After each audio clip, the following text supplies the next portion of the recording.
Queridos irmãos e irmãs, estamos partilhando uma série de vídeos catequéticos que tem por horizonte temático o coração polarizado para Cristo, um rosto a contemplar.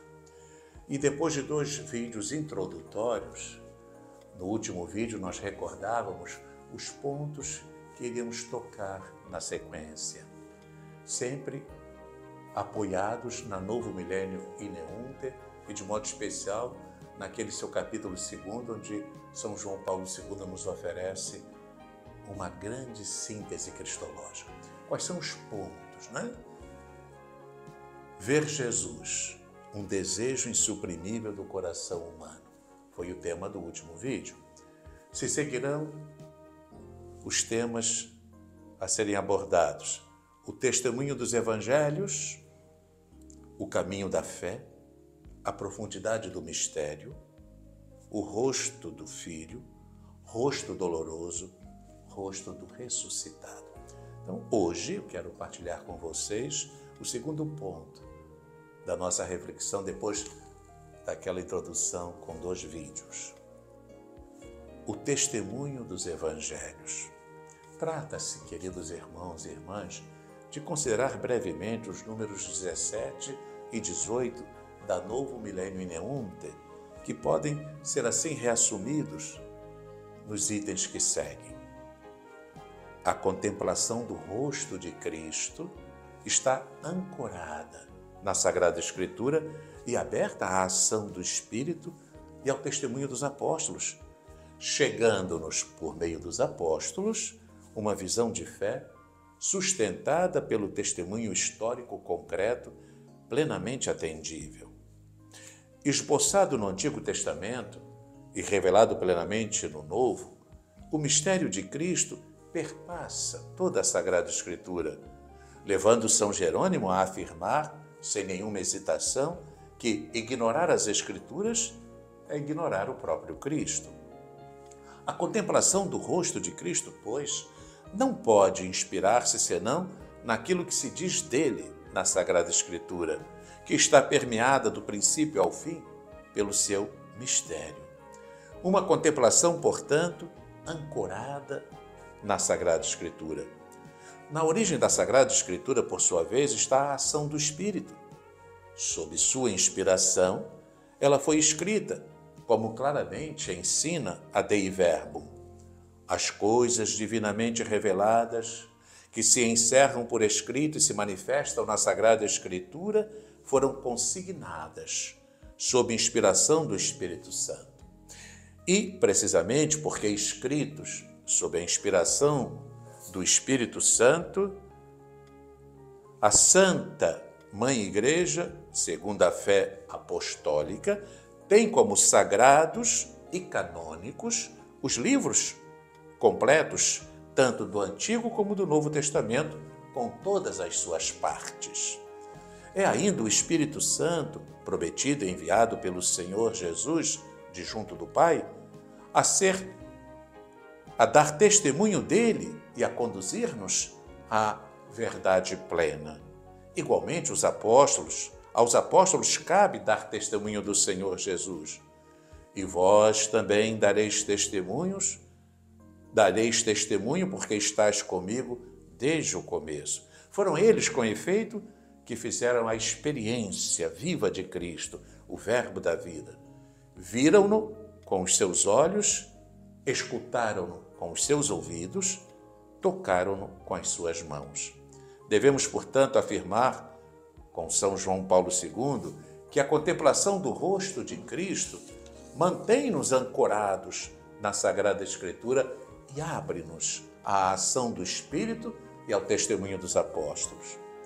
Devemos considerar ainda, como Santo Padre, que por intermédio dos apóstolos chega-nos uma visão de fé sustentada por um testemunho histórico concreto, um testemunho verdadeiro que os evangelhos, apesar da sua redação complexa e de sua finalidade primariamente catequética, nos oferecem de forma plenamente atendível.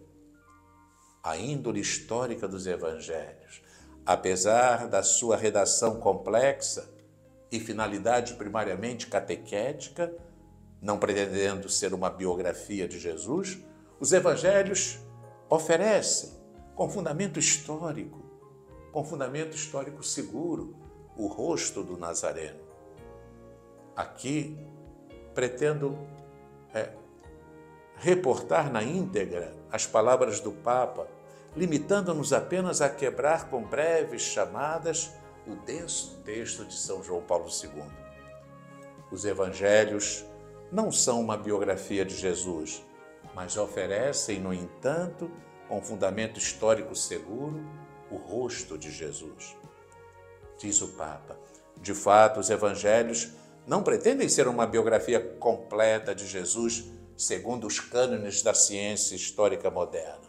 No entanto, nos evangelhos aparece, com fundamento seguro, o rosto do Nazareno, visto que foi preocupação dos evangelistas delineá-lo, recolhendo testemunhos fidedignos e trabalhando sobre documentos sujeitos a cuidadoso discernimento eclesial. As notícias sobre Jesus nos evangelhos, o evangelho da infância, a vida pública, a paixão e ressurreição. O evangelho da infância foi com base nos testemunhos da primeira hora que eles, os evangelistas, sob a ação iluminada do Espírito Santo, souberam do fato humanamente desconcertante de Jesus ter nascido virginalmente de Maria, esposa de José. Daqueles que o tinham conhecido durante os 30 anos aproximadamente que vivera em Nazaré, recolheram os dados sobre a sua vida de filho do carpinteiro e dele mesmo carpinteiro, com o quadro da sua parentela bem especificado. E registram a sua grande religiosidade, que o levava a ir em peregrinação anual, juntamente com os seus, ao Templo de Jerusalém, e, sobretudo, fazia dele um frequentador habitual da sinagoga da sua cidade. A vida pública.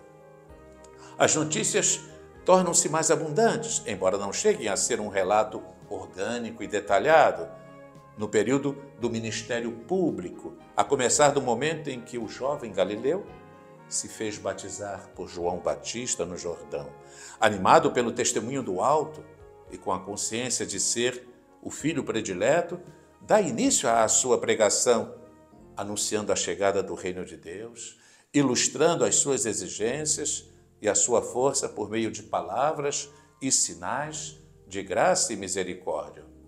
Os evangelhos nos apresentam Jesus caminhando por cidades e aldeias, acompanhado por 12 apóstolos que ele escolhera, por um grupo de mulheres que o servem com seus bens, por multidões que o procuram e seguem, por doentes que esperam no seu poder de cura, por interlocutores que ouvem com variado proveito as suas palavras. A paixão e ressurreição. A narrativa dos evangelhos concorda também no fato de mostrar a tensão que foi crescendo entre Jesus e os grupos dominantes da sociedade religiosa de então, até a crise final, que teve o seu epílogo dramático no Gólgota. É a hora das trevas, a qual se segue uma aurora nova, radiante e definitiva.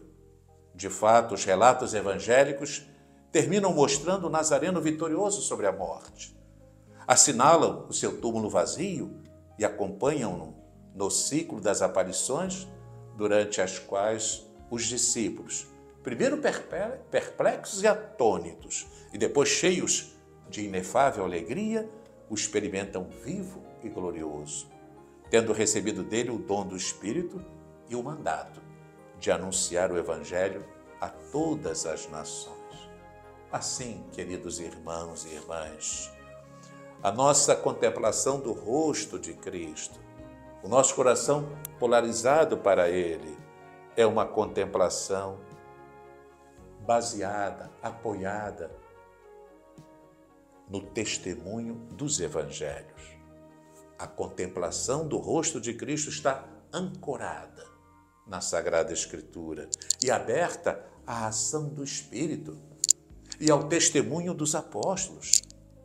chegando-nos, por meio dos apóstolos, uma visão de fé, sustentada por testemunho histórico concreto, plenamente atendível. Queridos irmãos e irmãs, que o nosso coração esteja sempre polarizado para o Senhor Jesus e que seja o seu rosto a contemplar-nos. Deus a todos abençoe.